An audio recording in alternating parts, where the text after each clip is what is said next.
What is going on, everybody? It is JT here with another great episode of JT Invests in You.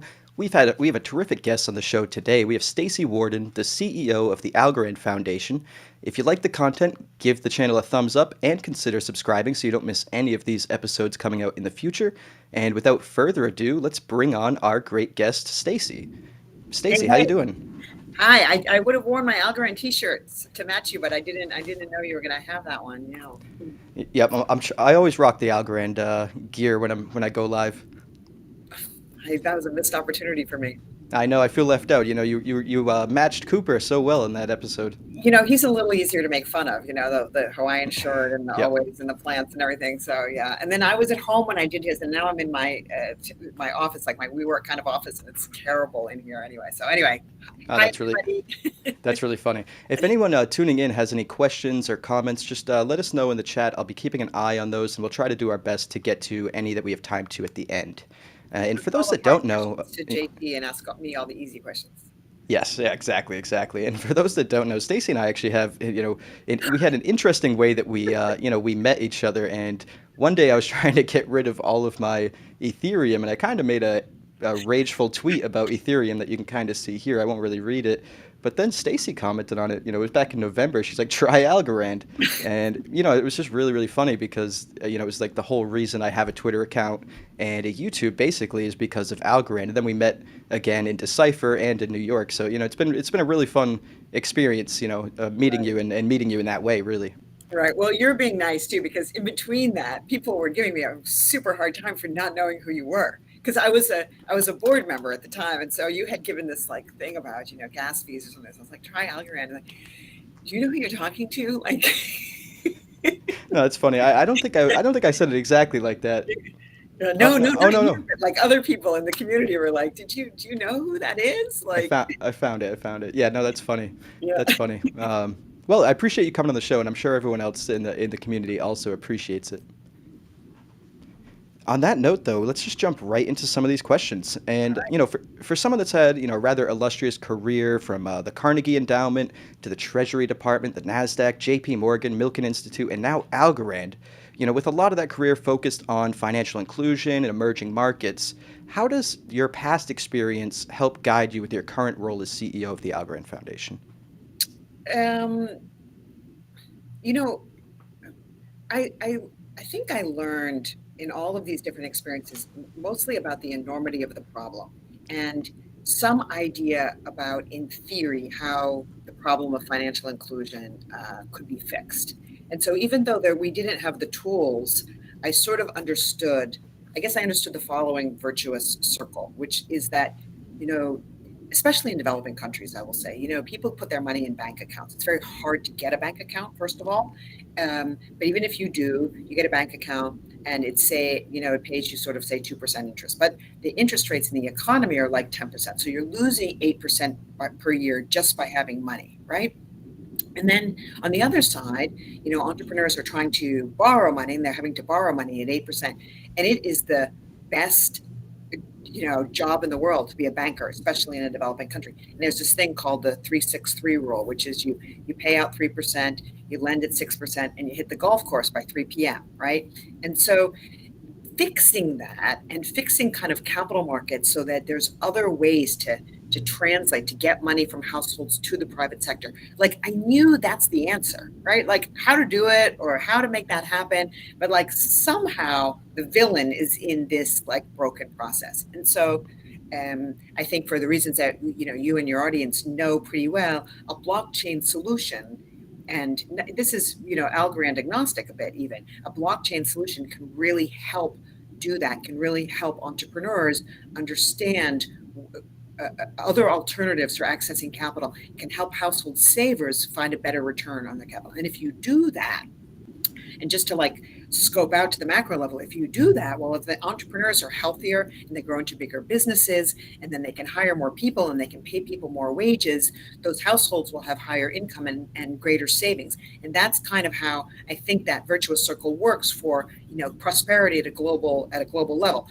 So that whether that teaches me how to run a foundation particularly well or not, is a little bit of a different question. But that's kind of like the North Star of how I get what needs to happen kind of at a fundamental level. And I think blockchain is a really important component to that problem. In terms of running this organization, though, I think I've just had I'm not like I'm a degen wannabe, right? I'm not really a degen exactly. I have been in very well organized, like JP Morgan is a very well run organization. I mean, the processes that they have in place, the risk management, the way that they approach clients, all of that. And at the NASDAQ, I had a lot of experience with entrepreneurs. I understood deeply what they needed because they were trying to list on my markets. I had to respond to the kinds of things that they needed. At a think tank, we thought deeply. I mean, that's what you do at a think tank. You think deeply about these problems. You try to come up with policy recommendations. So I kind of feel like I was like five different blind men to the elephant, right? I have all of these different perspectives from the government and the public sector and a big investment bank and also an exchange. I don't know. They all kind of boil together a little bit and hopefully come up with something that can be, helpful to the Algorand ecosystem and to the foundation itself. That's the idea anyway. Perfect. And from my standpoint, I will say that I think you're doing a great job, and I know there's plenty of people in the community that also do too. I mean, it's been what, maybe 5 or 6 months since you, 5 months. yeah, 5 months, and it seems like a lot has changed since then. So, in my opinion, you are doing a great job. But that leads me to the next question, though. Why Algorand? What separates the men from the boys in that situation? Yeah, I will say, and I don't mean to say this in a braggy way, but this is Algorand is not the first place that headhunted me, right? Um, but you lend your name and you lend your reputation to something, whether you're sitting on the board or whether you're going to join it full time, and so you have to be very careful about who you do business with and especially who you're going to represent, right? And when I was first approached to be on the board of Algorand, I started doing a tremendous amount of due diligence. I mean, I think they started talking to me in May, and I didn't join until September. And of course, I had to meet a bunch of people, of course, but I also had to survey the landscape and really, talk to people that I knew and do, read the white papers and just do like everything I need to do. And the more I dug in, the more excited. And I got to the point of, I started with like, who are these guys exactly? To, boy, I really hope they pick me to be on this board, and this was just on my own. Just like the more I learned and the more people I talked to, people would tell me, yeah, it's the unsung hero. Yeah. I don't know what's going on over there. Somehow they're not that well known, but like the tech, I mean, really, and Sylvia McCauley and the consensus, mechanism, so elegant. And by the way, do you know Sylvia McCauley? Oh, and all of this, and it was a lot of people were a little bit like baffled in a way, right? Why, Yep. I'm not sure what's going on with those guys over there, but boy, it's really, and Sylvia McCauley, you know, so and of course I can start listing off all of the reasons why Algorand is the best layer one protocol. But for me, it was really this coming to this realization that, wow, this is the protocol that can scale. And if it can scale, then it can help solve the problems that I care about. Yep. And when I say scale, I mean, you got to scale without having a deep carbon footprint, right? You got to scale and keep costs low for your users, right? You got to scale without going down, right? Scale is a big word to throw around. If you can scale, and I believe you can scale, then you can solve a lot of these problems, right? And offer these opportunities to entrepreneurs, right? Yeah. Yeah, you make a great point too. And, it's always baffled me a little bit why Algorand seems to be relatively lesser known, even still, considering the fantastic team that created the protocol. And I kind of had the same realization. When I entered the space, I got into Bitcoin and Ethereum, and Ethereum kind of blew my mind. The idea of smart contracts and all the different types of applications. You could let your imagination run wild with the types of applications that could be built on that technology. And it wasn't until I came across Algorand that I had that same level of excitement that I had originally, back in 2017 when I came across Ethereum. So it's still definitely, I do agree with you that it is kind of like a wow moment, like what is going on.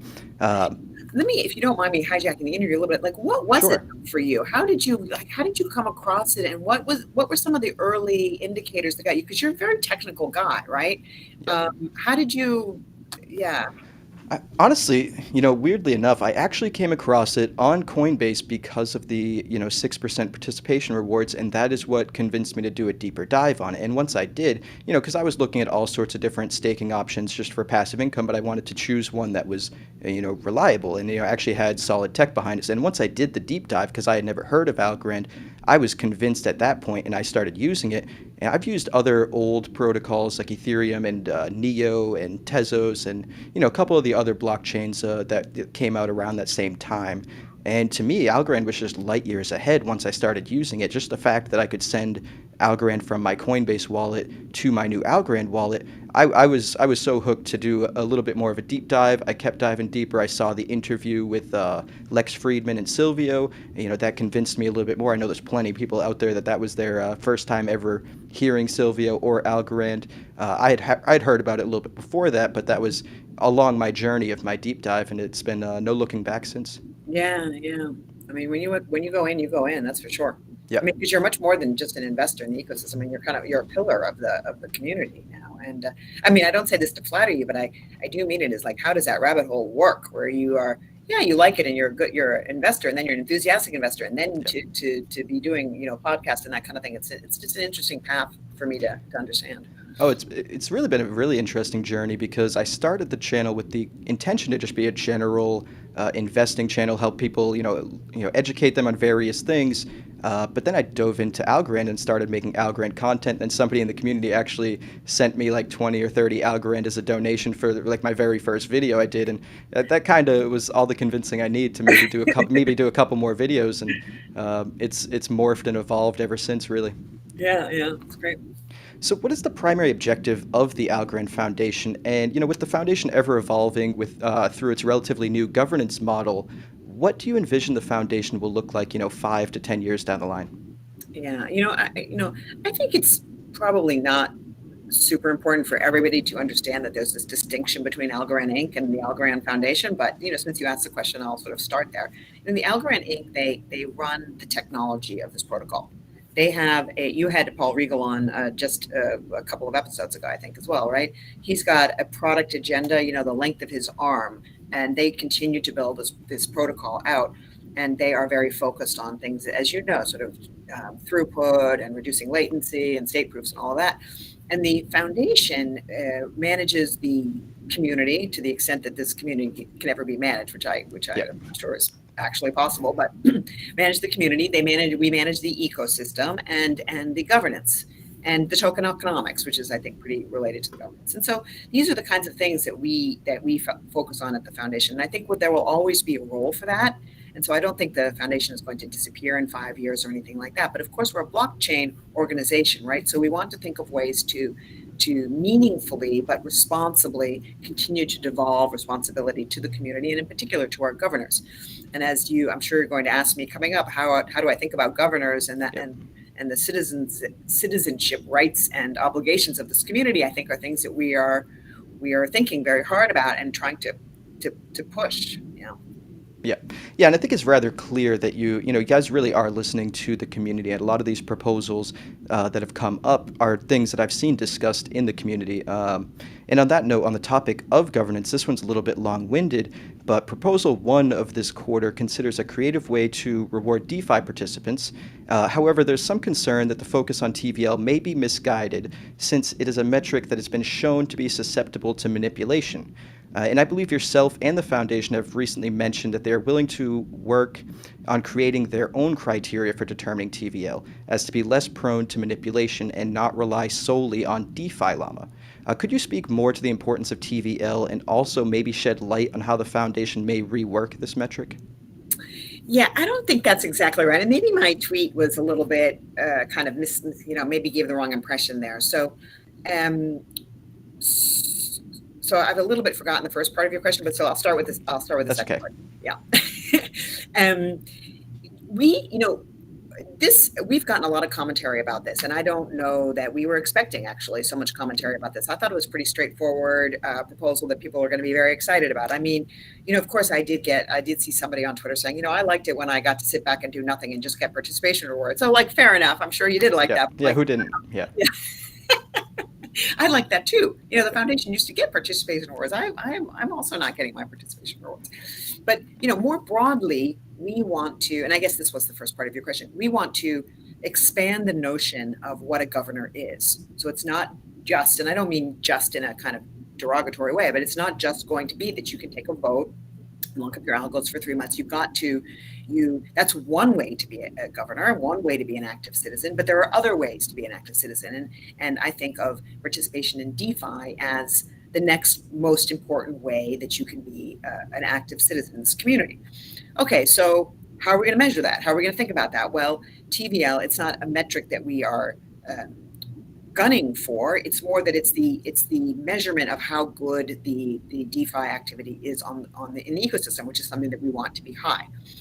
So we are not coming up with our own measure of TVL. So that's not what I meant, and I apologize if anybody kind of took that as the we are, what matters primarily to us and what the foundation is going to be very focused on is what does that commitment to the ecosystem look like in different forms? Like TVL is one kind of commitment to the ecosystem. Another one could be a creator. Another one could be running a participation node, a relay node. All of those things are things that we want to reward through a governance rewards program. We're not exactly sure how to get there. And so we're doing this piece by piece, vote by vote. And in terms of the TVL specifically, I think the question there is like, what counts? Is it algos? Is it wrapped wrapped stable coins? Is it pool tokens? Like all of these things we have to think through with the community as, what counts as kind of an eligible asset in TVL for the purposes of counting governance. And there was a member of our community that put together a scenario on testnet, on TinyMan testnet, that said, look, this thing can be gamed like this. And, we are quite, obviously, we're grateful to all the members of our community. We're particularly grateful to people that roll up their sleeves and try to kick the hell out of the thing, to see, because this is what you need. And so we're just not going to allow that kind of fraud and shenanigans. We'll be able to look and to see, what was going on and what we might not count then in terms of, activity. But we're not coming up with our own definition of TVL. That would be very, very odd. No, that's fair. I appreciate the explanation there. And the member of the community you're speaking of, he actually was able to do that on mainnet also, and got it to being the second highest TVL pairing on TinyMan with just under 6 million TVL, which was relatively wild. Actually, the CEO of TinyMan actually made a post about it either this morning or the other day, saying that they're going to not include that in their TVL calculations. Yeah, right. So, but this is good, right? This is every time, none of these things, and this is true of crypto winters and things in general, but Mt. Gox was a terrible thing for people, but from Mt. Gox came Chainalysis and Kraken and all these exchanges, right? So it's good when people try to bang you up, so you learn what how to make yourself a bit more resilient. Oh, for sure. Usually, the things that come out the other end of adversaries are usually the things that last, for sure. But on the note of governance, the first proposal here, it looks like something was added relatively last minute. The twice the voting power until the end of 2022, and then revert back to normal power. Was that originally there, or was that added last minute? And if it was, what was the rationale behind that? Yeah. So what our chief economist Massimo posted this in the forum, but this was obvious. And so after that post was done, we then updated the vote to reflect that post. Yep. Because the forum is where we're having this back and forth on it. But I think people didn't, we should have, I don't know, we should have found it, we should have posted on the forum and then made it a bit more clear that we were changing it because of what we decided. We decided two things. And this is very much based on community feedback. One was that the 10 million was too high we were kind of, I will say though, we of course support DeFi protocols in other ways. This governance is not the only way that we support DeFi protocols. So even if you're a small DeFi protocol, it doesn't mean you're not going to get any support from the foundation. But I think there was a feeling in the community, a very vociferous feeling, that 10 million was too high of a threshold. And so we thought about different numbers, and we sort of, because if it gets big, then we have to understand kind of our ability to manage it and calculate it going forward. So So anyway, we came up with 1 million as a better threshold. This was very much in response to the kind of you're supporting only the big guys, which is the entire purpose of this governance vote, Yep. is so that we're not so the governance is not so dominated by the big players, right? And then the two votes for DeFi, which I still think is a very good idea, because big institutional participants in governance are not going. They can vote any. They decide the votes, right? I mean, you know how the governance rewards are distributed, and how the votes, and so they decide. And so the idea of giving two times the voting power to TVL participants is to help the little guy. So nobody was more surprised than I to find some commentary about, oh, this is about just the rich getting richer. It's like, no, that's not it at all. But there was such a kind of like an uproar about this that we thought, okay, well, we think we're right still. And so we will do this till the end of the year, and then we'll revisit. And Yep. so I think that will get the community used to the idea. I think people may come along to this view, or they may not, but we'll do it on a trial period basis, so people don't, because I think there is a legitimate concern that if TVL just like balloons to like a couple of billion, and then all those guys get double the votes, then of course those are going to be whale players, and we don't want that. And I think we just felt like it was understood that we wouldn't let it get to that point, that we'd have another vote, and we da da da Yeah. da. And so this second piece was just a way of kind of us making that explicit, like, no, we're not going to let the thing get out of control. So let's do it until the end of the year, and then we'll revisit. And when I say revisit, I mean like we'll have a vote. Yeah.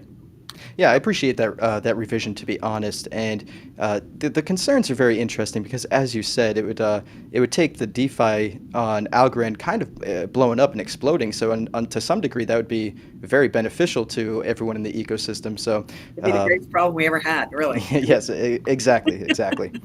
So moving on past governance, Algorand is making strides in becoming the home of the Web3 creator economy, especially in the music industry, with names such as LimeWire, Napster, Opulus, The Song That Owns Itself, A-Note Music, and many more.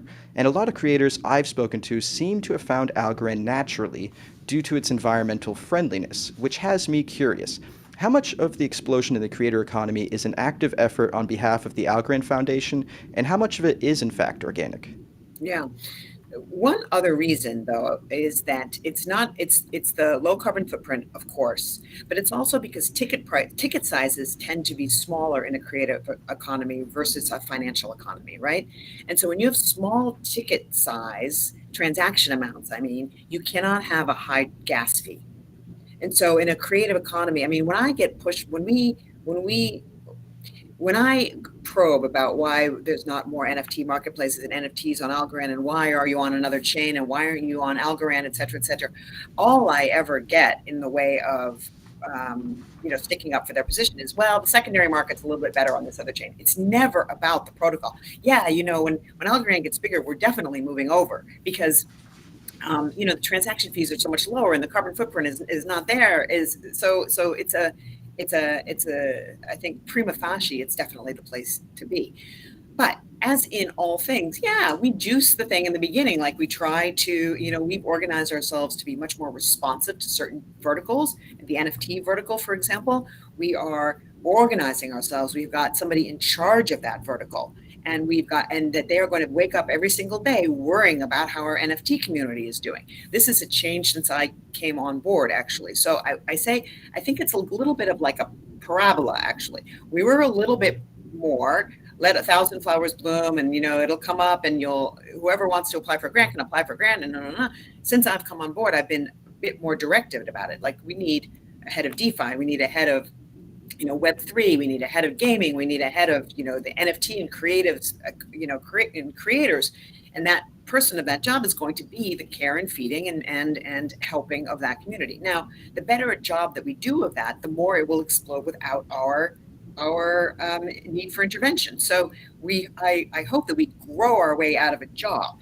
Yeah. Right now, I want to win. So we're going to do whatever we can to win, and so we're going to pay a little bit more attention to making sure that these different that the developers and the entrepreneurs in these verticals succeed. Awesome. Yeah, I was in the space the other day that LimeWire was co-hosting, and they had made a mention that a lot of the artists that they work with, were I'm not exactly sure what the exact word I want to use is, but they were kind of standoffish to NFTs because they had the image in their head that they were, bad for the environment because they were running on proof of work. Most people only have heard about Ethereum, and they were actually sold on the idea to come on board to the LimeWire project because they were able to, convince them that, not only is it a good business model for them, but it is, good for the environment. They're not going to be, going against their values in any sort of way by pursuing this avenue. So, I appreciate everything you said there, and I think it's a fantastic edge that Algorand has compared to other blockchains. Yeah, and this is actually a really good point. We support those communities by also getting the broader message out about how green, and then those communities follow because they care about that broader message. And so that's why we met again in Earth Day in New York. Like that's why we're trying to. I mean, it just makes me crazy when we are lumped together with high energy usage layer ones, right? And so part of my job really is to explain that there are different kinds of layer one blockchains, and and they're not all the same. They're not Yep. all, and so just getting pounding on that message. And if you say everybody in the world understands that now, I snap my fingers. Everybody understands that Algorand is carbon neutral, and then by smart contract, a carbon negative layer one blockchain. I think just a lot would start coming to us. So that's part of what I need to do every day is just like that broader message as well, right? Yep. Yep. Yeah. It's sometimes a lot of the job is just beating the drum, of course. Yeah, yeah, yeah. Yep. Well, So, you're helping me do that, so I appreciate that. of course, not a problem. And in what ways does Algorand plan on leveraging its partnership with FIFA? This may be one of the biggest deals in the entire industry, which gives Algorand a very unique opportunity to create a name for itself. Yeah, it really is. It's a huge opportunity for us, and there's I think the short answer on that is there's more to come there for sure. But as you know, we have the marketplace for NFTs for FIFA. FIFA wants to build FIFA will build the FIFA wallet on Algorand. There's talk even down the road of other things that blockchains are good at, maybe player trading and that kind of thing could be built on. So it's not just having our logos swirling around the inside of a stadium. It really is. They went blockchain hunting and are using Algorand, and it's a deeper substantive partnership along those lines, right?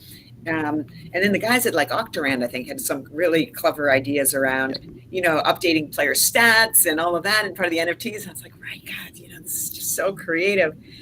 All the different things that you can think of doing there. But yeah, we're pretty excited about it. Yeah, this is led, with Algorand by Algorand Inc. and Silvio, and so I want to be careful not to put myself as like, Yep. because I just came. I don't want it to be like, oh, Stacy came and then she landed FIFA, because that's not how it went. No, of But course, of course. yeah, and then of course we'll be very supportive of it. But more to come, I would say on that.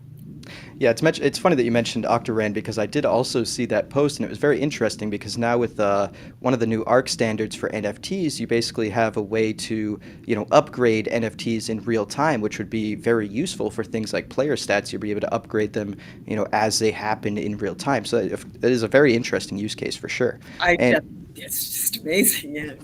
for sure. And on the topic of use cases, what are your top three favorite potential use cases for Algorand? Or better put, in what ways would you like to see this technology used that it isn't being used yet? Well, you make it harder for me by saying isn't being used yet. But let me Ah, let okay. me you know. But let me say a couple of things that I think we could really push the envelope in. Number one is self-sovereign identity. So I think I would like to see a lot more activity and a lot when there's a couple of good protocols like working on this kind of thing. And but self-sovereign identity, I think, is just a game changer in this world, right? Well, why is it that I reveal all of this information about myself that I don't need to reveal in order to do something, right? To make a payment. Why is it that I take a piece of paper and I put my bank account number on it, and I put my address on it, and I put my phone number on it, and I put a copy of my signature on it, and it looks like this, and I send it through the mail, and I pay my utility bill with it? Like, why do I do that? I shouldn't have to reveal where I live on the top of a check in order to pay my utility bill, right? And that's the kind of revealing too much about us. And then on the not having enough to reveal, when you think about like the one of the very early Wall Street Journal articles I wrote was, I mean, this is Bitcoin, an article on Bitcoin kind of back in the day, was just looking at the refugee crisis, right? That you come from, say, Syria, and you don't have an ID anymore. Nobody knows who you are. How do you prove that you have an ID? How can you keep amassing things that show anybody who wants to know who you are or what you did, or that first you passed through Greece and then you did pass through Italy and you did, take this course, and you can construct an ID for yourself that's not the same thing as like having a social security number from a good country, right? And so I think this has ramifications that are just enormous. So that's number one. And then number two, I think the whole idea, and this is where I say it's not new, but it's like not been rolled out like it could. The idea of payments and programmable money for things that that can be seen and can make and that can be verified. So, for example, if you are, I'll make a very easy example. If you are a hospital in, you say, Uganda, and you are a good cataract surgeon, an aid agency will promise you money, maybe promise money to the hospital to do cataract, but you're not sure. To poor people say, but you're not sure. You're not sure you're going to get paid, because foreign aid and philanthropists, they're notoriously, they kind of don't do what they say, or the money is delayed. So you might not want to do cataract surgery on poor people because you don't trust that you're going to get paid. Now the philanthropist might be like, Uganda, where's Uganda? I've never heard of Uganda. Is this guy like a real doctor? Like, I don't know. Do I want to? So there's no trust on both sides. But with programmable money, take a picture of the patient with cataracts on their eyes, take a picture with the patient with no cataracts on their eyes, and the money goes through immediately through smart contract. That's a very simple example, but that example can be done in countless different use cases, right? And so that idea, that solving of trust between two parties, I mean, this is a tried and true kind of blockchain. It's almost trite to say this about a blockchain now, but like I really believe that this is the kind of thing, identity and being able to allow transactions to take place where there is no trust. I think these are just really important. And then I would say all the stuff on the creator economy for sure, sharing this idea of Web3, right? That the producers of content should get the monetary rewards of the content that they produce. And so they're not working for likes anymore, right? I mean, your YouTube model is a little bit like this, right? You're like, hit the subscribe button because you need that to happen, because you need the protocol to pay you. And YouTube is frankly a bit enlightened about this, right? Like they know they have to pay their creators. Not everybody is like that. Like Facebook doesn't pay, if you have a gazillion friends on Facebook. All of this stuff, I think, is, the more all of these things start happening, that it's going to change the world, Yep. Yeah, absolutely. I completely agree, and I really like those answers.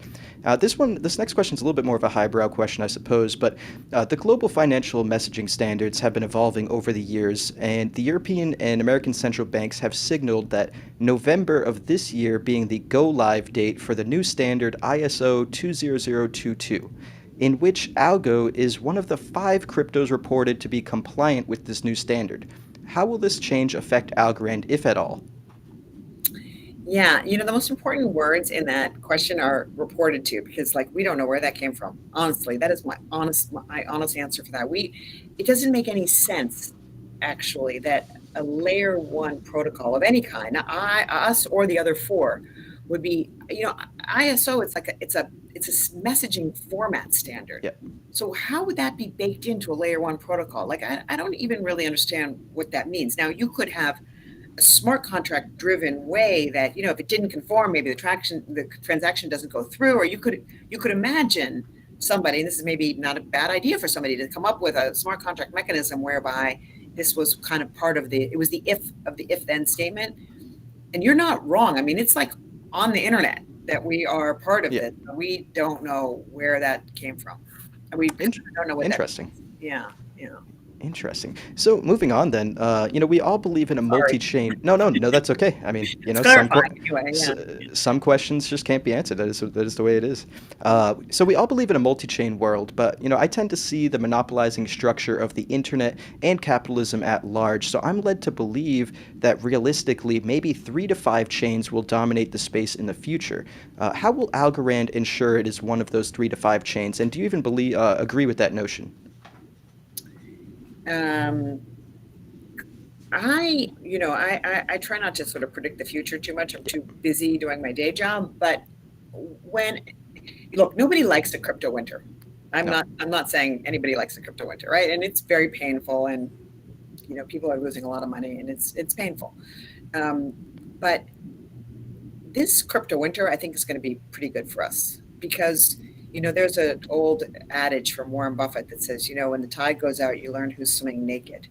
And Algorand has the best tech swimsuit or wetsuit in the market on its back, and it's got a couple of year oxygen tank on its back too, right? So there's just, and when you are, I'm not going to throw shade on anybody else, but um, when you don't have that on your back, then if the tide stays out for a little bit, it's going to get very, very hard for you. And so I do think you're right that I don't know, 3 to 5, but there'll be less than there are today, for sure. There'll Yeah. be less of everything than there is today. And how we will position ourselves to be one of those survivors, I think, the number 1, 2, and 3 answers to that really have nothing to do with me. It's all about the tech that they're building in Algorand Inc. And they Yeah. are very serious people over there. I mean, they really are. They are. And, we've gotten complaints in the past, like you're not flashy enough and you're not doing marketing enough. And, they're just not hardwired that way, to be honest, though, right? That they are like focused on getting from 1,200 to 10,000 transactions per second. They're focused on reducing latency from 4.5 to 2.5. Like, this is what they do. Silvio's even now, moving to like, okay, let's think about this privacy on the blockchain now. He's and the quantum resilience and state proofs and all of that. Like, they are. So we have the tech that will survive this. And the question is, just making sure that that it's recognized, right? That's where my job comes in. And so in terms of what I'm responsible for, it's like being in the community, being a little bit of a face of the foundation, right? Just so that they know that we're there, we're in it with everybody all the time. Internally, it's me just hiring the best possible people to look after the things that we're trying to grow and develop. It is attracting developers. It's attracting more developers, and it's attracting more developers, having a better strategy to attract developers. What comes out of attracting developers? Well, making sure that we've got better dev tooling for developers, right? And so that's why we announced this grant for $10 million for dev tooling. We've gotten like so many good responses for this thing. It's crazy, right? Really, really honing in on that and making it easier to participate. And I also think we need to start doing things. We're going to be rolling this out this year, doing a bit more for the community, for the entrepreneurs, and for the developers. So helping with things like, I think Solana, for example, has a very good jobs board. Yep. So like we should have a good jobs board. We should have like a bit of a way that people can post what they're looking for, and other people can post CVs, and we can just kind of like help that stuff along a little bit. I want to get somebody on board on the team that will be mostly focused on marketing for the dApps that are on, and for the marketplaces and for the people building, not just marketing of like Algorand or the tech or the foundation, but is actually like kind of helping market the people that are building on. So stuff like that we're going to do to kind of just keep supporting the ecosystem. But yeah, we're this is yeah, we're looking forward to seeing who's there with us when this all shakes out. Yeah, I agree. I appreciate that notion too, because I do agree that it's going to be the killer app is what is going to bring the attention to any blockchain. Really, it's not necessarily going to be the tech. It's going to be what can people do on it. So I do like to hear that you're going to be working a little bit harder to amplify some of the great apps that are out there and let people know what is going on Algorand. Yeah, and I won't reveal the name of the blockchain, but it's a very big one. And I was talking to somebody very senior there, and they said, one problem that we have is that we have too many apps building on this ecosystem, and so many of them are crap. And so the good ones are having a hard time differentiating themselves from all of the like gazillions that we have. And I thought, oh yeah, that's kind of interesting actually. So we are going to, we don't want to have like this kind of explosive growth where any Tom, Dick, and Harry is coming and there's rug pulls. But as we get bigger, of course, there will be more of that going on. It's just these are growing pains for any ecosystem. But we we want it. We have the best layer one technology. We want to make sure we have the best of everything building on top of it. And when I say make sure, I don't mean, in some kind of centralized, top down, heavy handed way, but we, uh, we, we don't want to have that problem that this other chain is complaining about right now as well, right? Yeah, and of course we've got great tools coming up like Citrus to help people, learn about various things in the community to hopefully avoid being susceptible to a rug pull. And then we've got projects like Nimble Insurance that are providing insurance to all these different DeFi protocols, which I'm really excited to learn more about that project. So hopefully yeah we do lessen these things in the future. But as you said, it really is growing pains of a new technology. I mean, and it's a permissionless world. There's some things you just can't stop. Right, right, But right. we mentioned upgrades, and the upgrade to 10,000 TPS and 2.5 second finality comes around this summer. And the next on the docket is state proofs, as we've mentioned before, which Silvio likes to call them compact chain certificates or Algorand's interoperability technology.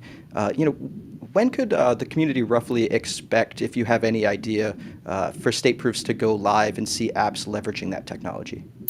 Yeah, I think the first part I have a better line of sight into, and I think it's kind of what Paul said to you. It's sort of Q2, Q3 kind of time frame. I haven't. They're not behind or on anything like that, as far as I know. So it's just a question of following the timeline that they've already announced. In terms of apps leveraging it, that's something that I have less of a line of sight into. But I Of think course.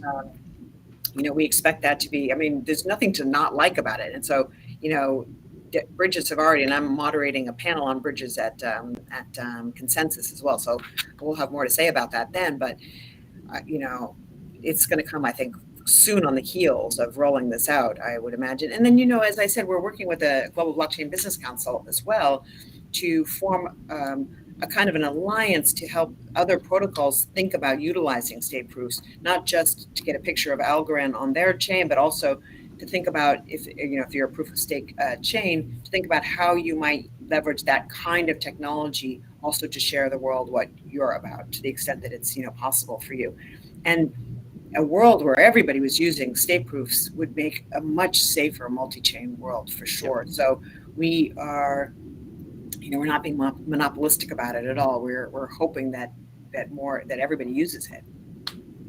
Yeah, no, it's great because I think if you look at the stats, this last year, 2021, actually, most of the exploits and the money lost in DeFi actually came from bridges or exploited bridges and hacks on bridges. So this is a very anticipated technology because I do agree with everyone that's been mentioning it that is a very necessary type of technology to one reduce the level of trust, which is what blockchain's all about, and increase the security, which of course is another thing blockchain's all about.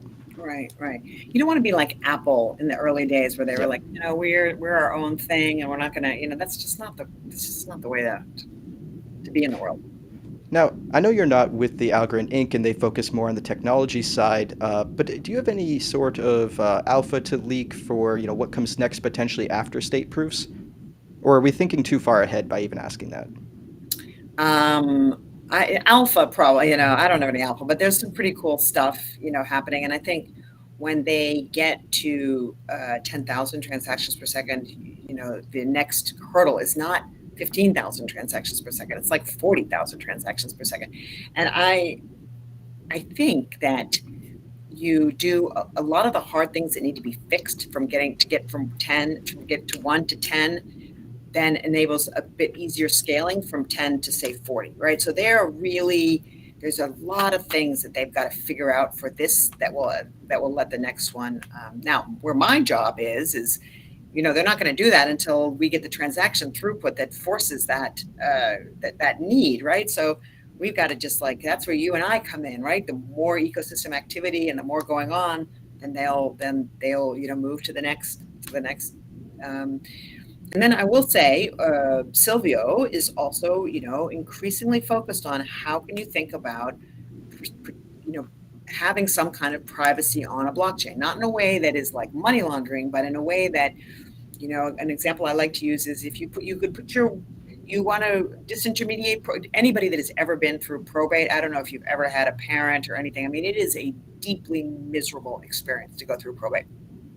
And I had to go through a little bit with my own father, even though there's no fighting among me or my brother and my cousins, but he left something to one of my cousins, and we didn't specifically put that into a document, and so like we're in probate court over this like memento that he, and so the idea that you could put your will on a blockchain and it could specify by smart contract where everything went that you owned without revealing what's in your will, right? You can't do that yet. And so, by way of, I don't know that it's alpha necessarily, but it's certainly where Silvio's mind is at.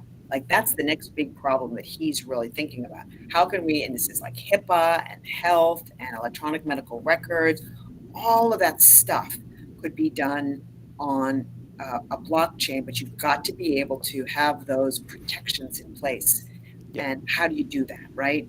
And by the way, when it comes to records, like that stuff without monetary value, you can't be on a blockchain that has high transaction costs, right? So, Yeah, absolutely. And I've heard the chatter about potentially adding some sort of privacy layer technology to Algorand, which I find to be relatively exciting because, as you mentioned, you want to avoid, AML and, money laundering and all that. But I can also see great use cases as what you just mentioned. But also, you might be in a country where you want to donate to some political organization that might be at odds with your government. And if you did that and got caught, you could be in serious trouble or something. And that's a perfect example of where, privacy could come in handy, of course. So, right. that's music to my ears, really. I think this is like a 2 to 4 year problem, though, actually. Yeah, yeah, My understanding, that's really the extent of my understanding of this, but it's like a big problem that needs like minds sitting in a room and yeah. thinking about how to think to it. Yeah. Yeah, it's a big issue, and you don't want to rush a solution to something like that for sure. Yeah. With that being said, if you can explain at all, what is the difference between a relay node and a participation node, and where can a non-technical person go for resources to get easily digestible information on how to set up either of them? So this is not exactly what it's called. I can't remember what it's called, but you should think of the way Algorand works as like a hub and spoke model. So participation nodes that participate in consensus, that's what they do. They don't talk to each other. They only talk to relay nodes. So they are connected to relay nodes, and relay nodes are connected to relay nodes and other participation nodes. So that is how we get the speed that we get is through in one way is through the architecture that we have. That's kind of like hub and spoke model, right?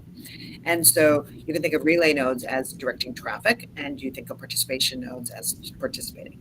And you need to have a lot of very high level of technical specifications, and it's a big deal to run a relay node, and you have to pass right now. The foundation will sort of look at you and make sure that you can run a relay node, et cetera, et cetera. And to do a participation node, right now you need a pretty decent laptop. It used to be, as my understanding, I think we had documentation on this sort of back in the day that you could do it on a Raspberry Pi. But right now you need a laptop. When we get even better, and we were at like 10,000 transactions per second, you're probably going to need a pretty nice laptop to run a participation node. And there's documentation on the website about how to do that, for sure. But it's interesting, for us because this is always the tension. You want to be decentralized, but you need quality control, Yeah. right? And so you can't have your network, going down because people or slow because somebody said that their relay node, that their participation node was on, and they got picked, say, to pick the next block, and they weren't there, or their specifications weren't good enough, and then that slows down. It can happen, once every great while, but a combination of somebody with a lot of algo that might get picked. We have a kind of a randomized selection process for who proposes the next block. Somebody's got a lot of algo. They say they're on, they're not on, or their tech is not good enough, and then that can kind of slow the network down. So you want to make sure that you don't sacrifice quality, but also make it as decentralized as you possibly can. So, the ends of the spectrum, right, are of course Ethereum and Solana, right? Like if you want to run a participation node in Solana, I mean, it is a really big deal. It's very expensive. You need a lot of hardware, and this is why they're fast, right? And anybody can spin up a participation node in Ethereum. It's very decentralized. It's like they have the decentralization ethos down, but it's slow, right? Because anybody can do it. And so we're in the middle And getting that balance right is something that greater minds than I spend a lot of time thinking about. Um, but yeah, we have documentation on how to do that for participation nodes for sure. Perfect. And as much as we all love Algorand, I would say that probably the Oh. biggest bit of criticism that does come from the broader community is the fact that you have to apply to run a relay node. Are there any steps that the foundation is taking to open up that process? I know, of course, we mentioned that it is a tightrope to walk because you do need to have your tech up to spec. But is there any sort of way that the process will be opened up and streamlined to increase the amount of relay nodes that are out there? Yeah, I think I have heard this, and I do think it's one element of sort of centralization in the Algorand ecosystem for sure. We are hiring a CTO, a new CTO for the foundation is coming on board. Big, really great CTO. I can't say the name yet, but we're pretty excited for him to come on. And he has listed this as one of the things that he wants to take a very close look at. That he thinks we should try to think about how we can do something about. Now, it's the reason that we don't do things that you think like they should do this, why don't they do this, it's because it's hard, right? And it has a lot of implications and sometimes unintended negative consequences, right? And so we are, as we're very careful, like we don't mess things up, but we're very methodical about stuff, right? And so one thing about this is, why do you run a relay node? Well, because you're a good citizen. Okay, or because there's some prestige associated with that, or because you're paid, you have monetary incentives. Like those are the reasons, right? And so, how do you get that right? Well, citizenship and prestige, great, that's taken care of. But okay, let's talk about this monetary incentives. Well, is it decentralized if the payments centralized and the relay nodes are less centralized? Is that really decentralization if we're making the payments? But having a network token economics where payment for relay node is happening kind of organically on the network, that is really hard. That's a hard problem to figure out. That is not a problem I would say that we have figured out. And Yep. so the devil is in the details of this stuff, right? It's not that you can just like decide one day, oh yeah, I don't mean to sound defensive, but it's like hard. It's hard, this stuff. Yeah, no, it makes sense, and decentralization, as you mentioned, is sort of a scale, and we're somewhere in between. Where you've got Ethereum on one end, you've got, as you said, examples like Solana on the other end, and it doesn't seem like really isn't really just an Algorand issue. It seems like every chain is trying to figure out how to walk that tightrope appropriately. And I appreciate all those answers, so I appreciate that. Yeah, there's Moving multiple questions for sure. Moving on, because we only have a couple minutes left, with the recent, of course, unfortunate Terra Luna fiasco, Algorand has smartly set up ways to help migrate Luna projects to Algorand, like Pop and Puffins. Personally, I think it's a great idea, but I think going one step further and creating a migration suite for projects, looking to escape high gas fees or, their blockchains congested or down, would also be great. Do you think Algorand, or is Algorand looking to build out a migration toolkit for, other projects looking to migrate from any chain? I love that idea, and I haven't really, when you did send me a couple of the questions in advance, and when I saw that migration toolkit, I was like, that's a great name for this. And so I think that's a great idea. We have not done anything explicit like that, but I think when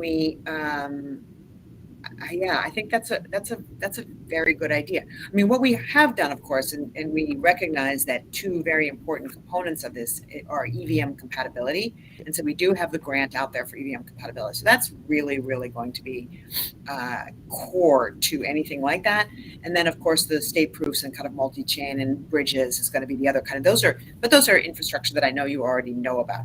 This idea of kind of proactively going after with some kind of a honeypot mechanism or just frankly more outreach, something that I think we need to kind of double down and make and spend a bit more time on. Yeah, for sure. I mean, it's a great idea. It's a great name too. Awesome. Well, I appreciate that. Final question, easy question. Is there any news on Decipher on where it might be and when we might be hearing more about it? It is going to be in Dubai. Okay, that's Yeah, official. That's okay. that's I've official. heard it. I've heard it a couple times. I wasn't sure if I heard it in official channels or not, but that's awesome. I told Cooper that I was not going to tell him. I was going to break it on your podcast. So you are the official announcement of this fact. And it is going to be in, I think we have the dates, but I should have written them down. Oh no. It's the last week in November, I think. Don't hold me to that though. I will. I'll send you a note. You can tweet about it. But yeah, yep. We got a great space. We're very excited about it. Yeah, come to the Middle East.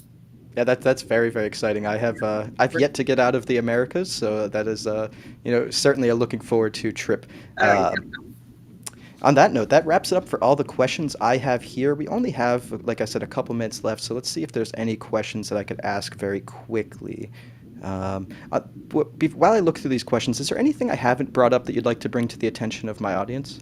Yeah, I think one thing is that things take time in the beginning. So the marketing, there's a lag time, before things start going live. So right, like I came in January and you didn't start seeing things popping until April. Yep. In the same way, we are hiring some rock stars to lead some of these verticals, and so people have garden leaves and they have tie up where they are and all of that. So I think the next wave of announcements that you can expect to see are some, and we announced Matt Keller just last week, who's going to be leading impact and inclusion for us.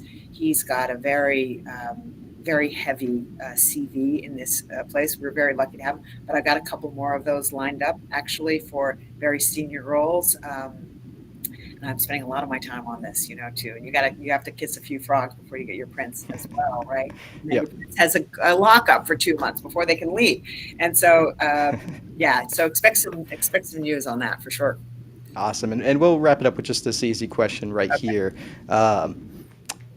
Where can we get official Algo merch? Are there any, is there any Algo merch coming down the pipeline? We speaking of rock stars, have you noticed there's a bit of a change in the Algorand Foundation social media presence? Yep. Yep.